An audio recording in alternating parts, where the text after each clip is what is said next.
ઝઘડિયા જીઆઈડીસીમાં જે metropolitan company છે એ કંપનીમાં ફ્લેશ ફાયરમાં મોતને ઘાટ ઉતરેલા 3થી પણ વધુ કર્મચારીઓ જેમને 27 એપ્રિલના રોજ એ લોકો આ ઘટના 5 થી 6 દિવસ પહેલાં બની છે, પણ તેમ છતાં પણ કોઈ પણ રાજકીય આગેવાનો, કોઈ સામાજિક આગેવાનો એમને ન્યાય અપાવવા નથી આવતા.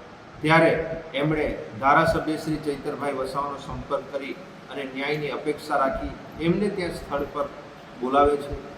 જ્યારે ચૈતરભાઈ અને આમ આદમી પાર્ટીની જે ટીમ આવે છે એ ટીમના આગેવાનશ્રીઓ એ સ્થળ પર જાય છે અને કંપની સાથે વાતચીત કરવાનો પ્રયત્ન કરે છે. પણ તે સમય દરમિયાન રોશન વસાવા જેઓ ભારતીય જનતા પાર્ટીના આગેવાન છે અને તે લોકો દ્વારા ચૈતરભાઈ વસાવા જોડે બોલાચાલી કરવામાં આવી. એમને જે આ મુદ્દો છે, જે લોકો આજે પીડિત પરિવાર છે એ લોકોને ન્યાય અપાવવાની બદલે આખા મુદ્દાને ડાયવર્ટ કરી એમની જોડે ઘર્ષણ કરવામાં આવ્યું. તેમ છતાં પણ એમણે જણાવ્યું કે કંપનીના જે મેનેજર છે, એમડી છે, એમની જોડે વાત કરી અને પીડિત પરિવારને યોગ્ય ન્યાય અપાવ્યો.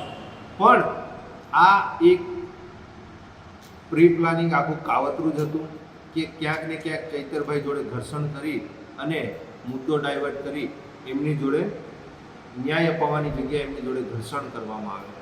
આજે એ લોકોએ એ ઘર્ષણ તો કર્યું, બોલાચાલી કરી, છૂટી લાગણી પણ મારી.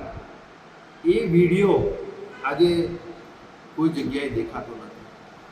શરૂઆત એમણે કરી છે, પણ તેમ છતાં પણ આમ આદમી પાર્ટીના ધારાસભ્ય શ્રી ચૈતરભાઈ વસાવા, જિલ્લા પ્રમુખ શ્રી પિયુષભાઈ પટેલ, જિલ્લા પંચાયતના સદસ્ય રજનીભાઈ અને સર્જનભાઈ વસાવા, આ લોકો પર આજે 2 દિવસ પહેલાં નોટિસ આપવામાં આવે છે કે તમારે ઝઘડિયા જીઆઈડીસી પોલીસ સ્ટેશનમાં હાજર થવાનું છે.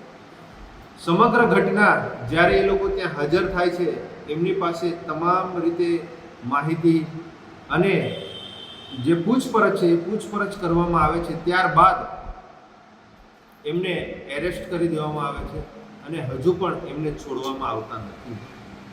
ત્યારે અમારે ભારતીય જનતા પાર્ટી અને જે સરકારમાં બેઠેલા જે નેતાઓ છે, પ્રતિનિધિઓ છે અને પોલીસ પ્રશાસનને પણ કહેવું છે કે શું તમે આ ભારતીય જનતા પાર્ટીના ઇશારે કામ કરો છો?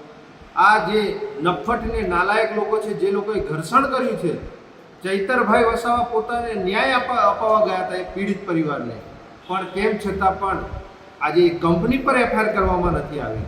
જે લોકોએ ઘર્ષણ કર્યું છે ભાજપના નેતાઓએ, એ નફ્ફટ નાલાયક લોકો પર એફઆઈઆર કરવામાં નથી આવી.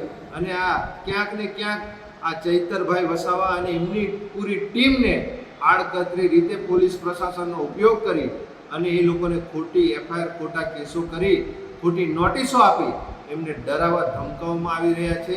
અમારા 3 આગેવાનો ગઈકાલથી ઝઘડિયા જીઆઈડીસી પોલીસ સ્ટેશનમાં છે.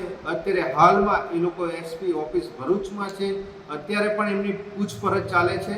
તો અમારે ભારતીય જનતા પાર્ટી અને ન્યાયપાલિકાને વિનંતી છે કે શું આ ગુજરાતમાં ન્યાયતંત્ર જેવું કંઈક રહ્યું છે કે નથી રહ્યું? શું એક વ્યક્તિ, એક ધારાસભ્ય, જ્યારે એમને 7-7, 8-8 દિવસ સુધી કોઈ ન્યાય નથી મળતો, એમને આપણે હોસ્પિટલોમાં એમને પૂરતી સુવિધાઓ નથી મળતી, અને જ્યારે પીડિત પરિવાર ચૈતરભાઈ વસાવા જેવા ધારાસભ્ય પાસે પોતાની ન્યાયની અપેક્ષા કરવા જાય છે, તે સમયે આ ભારતીય જનતા પાર્ટીના એ નેતાઓ 7-7, 8-8 દિવસથી એ લોકો ક્યાં હતા?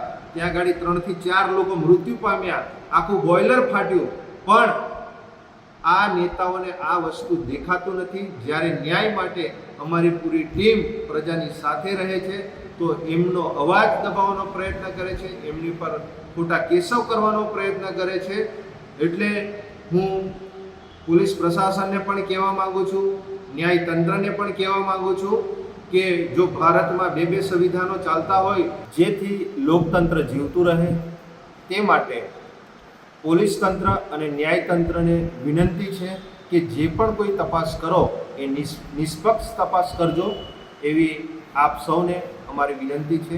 નિરંજનભાઈ વસાવા, આમ આદમી પાર્ટી, નર્મદા જિલ્લા પ્રમુખ.